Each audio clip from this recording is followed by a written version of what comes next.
Bom, assunto sério, doenças sexualmente transmissíveis, especialmente nessa época com a doutora Fairbanks. Tudo bem? Olá, tá boa? Que look gostoso! Eu tava achando até que a gente estava meio parecido, tava te vendo. Acho que é por isso, porque eu estou no astral dessa cor. A doutora Flávia Fairbanks é médica, ginecologista. Por que é importante falar sobre doenças sexualmente transmissíveis exatamente nessa época, doutora Flávia? Pois é, primeiro porque as doenças sexualmente transmissíveis estão tendo um aumento de incidência na nossa população, o que vai bem contra o que a gente gostaria de estar ouvindo. Exato. E a fase, essa época do carnaval, as pessoas estão muito mais soltas, muito mais despreocupadas. Irresponsáveis, dá pra falar? A gente poderia até falar irresponsáveis, não gosta muito do termo, mas é o que acontece. Mas tem que falar a verdade, né, exatamente. Então a possibilidade de uma contaminação acaba aumentando muito. Tá, porque a gente sempre fala que carnaval é gostoso e tal, mas com responsabilidade, com tudo, principalmente com a saúde e a integridade física. Sem dúvida, porque os danos depois passam, né? O carnaval acabou e o dano fica para por muito sempre tempo. para a nossa vida, Exato. em alguns casos. Exato. Vamos para algumas sugestões de... Olha, dicas para curtir o carnaval sem risco de contrair. Então, ou seja, o que você deve fazer. Exato. Sempre, sempre, sempre use preservativo em qualquer tipo de relação sexual. Isso é fundamental porque ainda existe uma crença muito grande. Claro que todo mundo sabe que precisa usar a camisinha. Poucas pessoas não têm essa informação. Porém, acham que tem que usar a camisinha exclusivamente na relação com penetração, pênis, vagina, por exemplo, ou relação no sexo anal, e descuidam de outras práticas, como, por exemplo, o sexo oral. Isso não pode acontecer, porque a contaminação também existe e é de difícil diagnóstico quando acontece. Ou seja, complica um pouco mais a situação. Exatamente. O risco que a pessoa se expõe é maior, ela não está nem pensando mais nisso, e depois, quando vai pensar que, nossa, será que eu me contaminei? Pode ter sido muito tarde. Tá. Então, em toda prática sexual, precisa ser usada a camisinha como proteção. Perfeito. Próxima dica preciosa. Se esquecer a camisinha numa relação de risco, procure um posto de saúde até, no máximo, 72 horas para a PEP, que é profilaxia pós-exposição. O que é relação de risco? Vamos destrinchar a informação. Então, vamos tentar entender. Relação de risco é uma relação onde você desconhece a situação sorológica, ou seja, os exames do seu parceiro. Você não tem ideia. É uma relação casual, uma relação que foi desprotegida, não foi usado preservativo, nem do lado masculino, nem do lado feminino. Então, você tem uma chance de ter contraído. Não está escrito na testa de ninguém, tenho ou não tenho alguma doença sexualmente transmissível. Perfeito. Portanto, você se expôs. Aconteceu a situação? Bom, até alguns anos atrás isso aqui nem existia, era agora arque com as consequências. Para nossa sorte, a ciência avançou bastante e hoje em dia ainda existe uma segunda chance que você não deve perder. Vá ao posto de saúde, todos os postos de saúde têm uma experiência, se não tiver naquele posto ele vai te encaminhar para onde tem e você vai poder se resguardar ou tentar evitar a contaminação com uma situação dessas, que pode ser gravíssima. Ao que a PEP se relaciona? Relaciona a profilaxia contra o HIV, que é o vírus da AIDS, e as hepatites virais. Não é a toda doença sexualmente transmissível, a gente até gostaria que fosse, mas não. Mas pelo menos essas que são as mais perigosas no nosso conhecimento atual, você consegue ainda ter uma chance de evitar a contaminação. Perfeito. Próxima dica preciosa. Não tenha contato direto com vasos sanitários públicos. A gente ouve isso desde sempre dos mais velhos.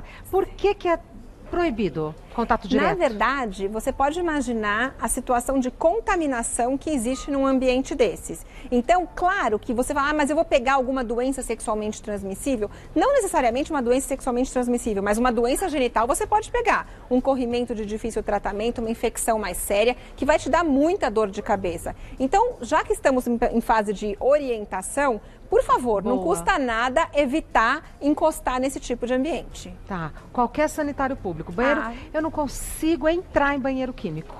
É terrível, né? Não difícil. Consigo. E tem muitas mulheres que também não conseguem usar o banheiro. Mas de qualquer maneira, se não for uma situação que não tem jeito e você vai usar mesmo, então evita o contato físico. Pode usar o banheiro, mas mulher sempre dá um jeitinho. A gente consegue aprender umas acrobacias desde a infância de como fazer para não encostar. Exatamente. Perfeito. Então, obedecer a mãe, né? Exato. Obedecer a mãe nesse caso. Próxima dica preciosa. Se for para a praia, não compartilhe roupas íntimas. Outra dica de mãe, não é verdade? Minha filha, pelo pelo amor de Deus, não divida as suas calcinhas e seu biquíni com as suas amigas. Mas não é só na praia, Em qualquer situação. Biquíni também não? Não, de jeito nenhum. Tudo que tiver em contato com a sua região genital é com a sua e com a mais de ninguém. É pessoal. Então, é completamente pessoal. A gente vai compartilhar absorvente? Não. Então, também não vai compartilhar roupa íntima. Tá. Então, não tem a menor dúvida. Ah, mas eu passo, eu fervo. Não adianta. Não é tudo que a gente consegue resolver numa boa lavagem. Então, por favor, gente, roupas íntimas, o próprio nome está dizendo, é íntimo, é seu, é pessoal. Tá. Eu não vou contrair DST, mas eu posso contrair alguma Outras situações, na verdade, assim, existem situações que vão ser de difícil controle depois. Então, não é uma DST, não vai te matar por uma doença sexualmente transmissível, mas vai te dar uma boa dor de cabeça ginecológica. Ótimo. Outra dica preciosa, evite relações sexuais logo após a depilação íntima. O que acontece? No momento de uma depilação, a gente sabe que o trauma que acontece na pele, ele não é pequeno. A gente acha que é pequeno, ficou só vermelhinho. Seja o método que for. Seja o método que for, mas não é. Se você for olhar ao microscópio, aquela pele está ferida. Ela tem vasinhos sanguíneos, tem microcortes, tudo isso é área de exposição. Então, você pode se contaminar sem que você tenha visto nada. Mas se você olhasse a sua pele ao microscópio, você ia ficar assustada com o estrago que faz uma depilação. Nós somos contra a depilação? Em absoluto. Tem que fazer a depilação no modo que melhor te aprouver do ponto de vista feminino, porém, evitar a relação imediatamente depois. Espera a sua pele cicatrizar um pouquinho, pelo menos umas 24 horas. Eu ia perguntar, o que é imediatamente depois? Umas 24 horas ali já dá para aqueles microcortes cicatrizarem e você vai estar mais protegida. Nesse caso, sim, eu posso pegar uma DST. Ah, sim. Se você desrespeitar essa regra, for ter uma relação desprotegida nessa situação, você está aumentando infinitamente a área que pode acontecer uma contaminação sexual. Tá. Perguntas do pessoal de casa na sequência. Melissa. Os hormônios contidos nas pílulas anticoncepcionais podem evitar um possível contágio de HPV na mulher? O que é HPV? HPV é o vírus do papiloma, né? Aquele que pode dar verrugas, quando ele é do tipo bonzinho, ou pode dar lesões muito mais profundas, inclusive o câncer do colo do útero, quando a gente está falando do vírus mais agressivo. Melissa, infelizmente, não tem nenhuma relação com hormônio de anticoncepcional e proteção contra doença sexualmente transmissível. Então, você não pode abrir mão em absoluto da preservação com o uso de camisinha, que é o único método que você vai ter eficácia contra a contaminação pelo HPV. Não adianta querer esperar um bom resultado do anticoncepcional, que isso não vem. Tá. Mais uma pergunta da Tatiana. Fazer xixi depois do sexo evita contrair doenças sexualmente transmissíveis? Tatiana, essa pergunta até é interessante porque fazer xixi depois da relação é muito importante para evitar infecção urinária. Isso sim, todo ginecologista vai te falar, não fique com a bexiga cheia depois por muito tempo porque as bactérias podem entrar no momento da relação, ficar ali passeando na sua bexiga e se você tiver um pouco mais sensível, causar uma cistite. As doenças sexualmente transmissíveis, elas são contraídas na vagina. Então, não tem muita relação com fazer ou não xixi, exceto uma uretrite, que é uma infecção específica da uretra, que às vezes é causada por bactérias semelhantes àquelas que causam as outras doenças sexualmente transmissíveis, que podem ser evitadas. Mas, por exemplo, você fez xixi, você pode não ter uma uretrite, mas a cervicite pela mesma bactéria ainda pode acontecer. Tá. Mais uma. Larissa, li na internet que aumentaram os casos de sífilis no Brasil. Se uma pessoa pegou a doença, quanto tempo demora para os sintomas aparecerem? É verdade que existe uma epidemia de sífilis? Infelizmente, Regina, por isso que eu falei no começo da importância da gente discutir esse tema. É verdade, na verdade é uma epidemia mundial. O que aparentemente aconteceu é que as pessoas deram uma relaxada. Mundial? É mundial. No Brasil a gente tem as nossas estatísticas locais, mas realmente isso está espalhando pelo mundo inteiro. Por quê? Porque aquele temor que existia antigamente, por exemplo, da contração de vírus da AIDS e tudo mais, começaram a achar que é uma doença que dá para controlar. Então, relaxaram um pouquinho com os cuidados e a sífilis voltou com tudo. O que acontece, Larissa? Essa sua pergunta é muito importante. Primeiro, porque aumentaram sim os casos e os sintomas é que são complicados. Porque a doença tem 3 fases e nem sempre ela está dando sintoma. A primeira fase, você pode demorar de 3 a 21 dias para aparecer algum sintoma. E às vezes ele não aparece, porque seria uma fase onde a gente desenvolve uma ferida. Só que essa ferida pode ser interna, lá no colo do útero. Como é que você vai ver? Ou você deu a sorte de fazer um exame ginecológico nesse momento e o ginecologista te conta, ou você nunca vai saber. Essa ferida desaparece e depois de algum tempo você pode ter uma segunda onda de sintomas que parece uma gripe muito forte, com caroços, com ínguas, com febre, dor no corpo e tal, e às vezes manchas vermelhas pelo corpo. Se você tiver o cuidado de procurar um serviço de assistência à saúde nesse momento, talvez faça o diagnóstico. Se passar como uma gripe, tipo assim, nossa, eu fiquei muito mal, mas de repente passou, porque passa sozinho mesmo, você também não vai ficar sabendo. Segunda fase. Segunda fase. E daí na terceira fase, que é quando começa a situação mais complicada, que são as lesões permanentes nos órgãos, pode ser cérebro, coração, aparelho locomotor, quer dizer, são doenças muito sérias que vão acontecer e aí, na verdade, você só vai poder lidar com os sintomas, porque já passaram as fases de ouro do tratamento.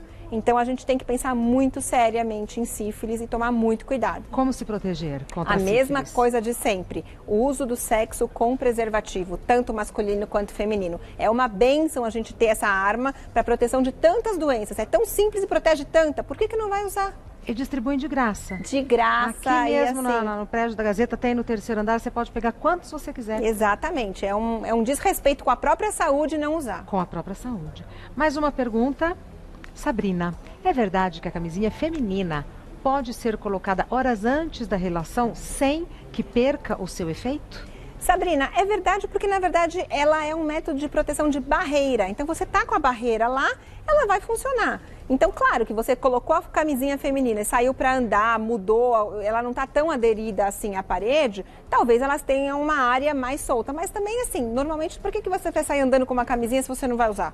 Mas, então, doutora Flávia, quando a gente fala barreira, é físico, né? Física, uma barreira física, exatamente. Tá. Então, o ideal é que se coloque momentos antes da relação. Mas ela não vai perder o efeito, porque a barreira vai estar sempre lá, desde que a camisinha esteja intacta. Perfeito. E colocada no lugar certo, exato. Joana, uma pessoa vacinada contra hepatite B e HPV possui o sistema imunológico mais forte para não pegar outras doenças sexualmente transmissíveis, como o HIV, por exemplo? Não, Joana, infelizmente seria uma maravilha se a gente falasse que isso é verdade, mas não é verdade. Essas vacinas são específicas, cada uma protege exatamente para a doença que se refere. Imunidade para a hepatite B e imunidade para o HPV, que a vacina do HPV é uma conquista também, né, da humanidade recentemente, de homens e mulheres, mas também não é para todos os tipos.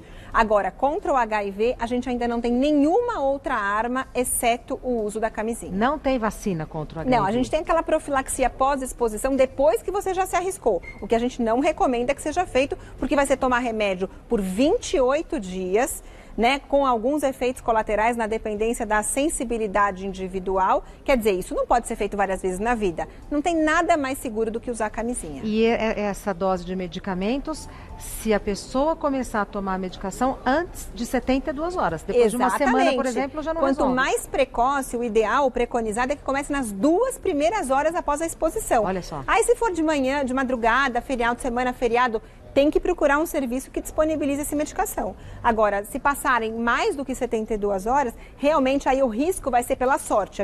Quase a mesma coisa de não tomar. Perfeito. Mais uma. Raíssa, o que fazer se a camisinha se romper durante um sexo casual? Essa também é uma super dúvida. Então, na verdade, primeiro, você vai precisar entender que você teve uma exposição sexual de risco, precisa procurar um serviço de saúde para fazer a profilaxia após exposição em até 2 horas de preferência. Ah, mas eu tô lá numa praia que tem que pegar 2 barcos para chegar. Bom, o quanto antes, em até 72 horas. Lembrar que tudo isso a gente está falando para doença sexualmente transmissível, porém, se a camisinha também for seu método de prevenção contra a gravidez, tem que tomar também o contraceptivo de emergência. Tá. Então, é uma situação que pode acontecer, mas que vai ter consequências e a gente tem que correr atrás delas. Doutora Flávia Fairbanks, existem dados ou na literatura algo que comprove que depois do carnaval a contaminação por DSTs é maior? Na verdade, eu desconheço esses dados, mas eu posso te contar uma coisa que todo mundo percebe? Por favor. O obstetra trabalha muito em novembro. Então, 9 meses depois do carnaval, a gente trabalha demais. Então tem algum com fundamento. certeza, a exposição sexual no período do carnaval desprotegida é verdade. Então, a dica de ouro é preservativo. Preservativo camisinha. sempre, masculino, feminino, o casal tem que se ajustar, né? Ah, tem muitas pacientes que se queixam demais. Ah, mas eu sou alérgica. Gente, é uma irritação que causa. Raramente, exceto se a pessoa tiver uma alergia a látex comprovada, ela vai ser alérgica a preservativo. Irritação a gente trata depois. Esse tipo de doença é mais complicado. Perfeito. Doutora Flávia Fairbanks é médica ginecologista. O telefone da doutora Flávia, 11 3885 3937. Anota aí, 3885-3937. O site da doutora Flávia é femcare.com.br. Fem de feminina, F-E-M, femcare.com.br. O Instagram, @clínica_femcare. Escreve do mesmo jeito, F-E-M de Maria, C-A-R-E, @clínica_femcare. Muito obrigada. Eu que te agradeço. Bom carnaval. Para você também. Muito Todas obrigada. as nossas dicas sejam aproveitadas para o pessoal curtir bastante. Serão. Muito obrigada. Bom carnaval. Até a próxima. Até.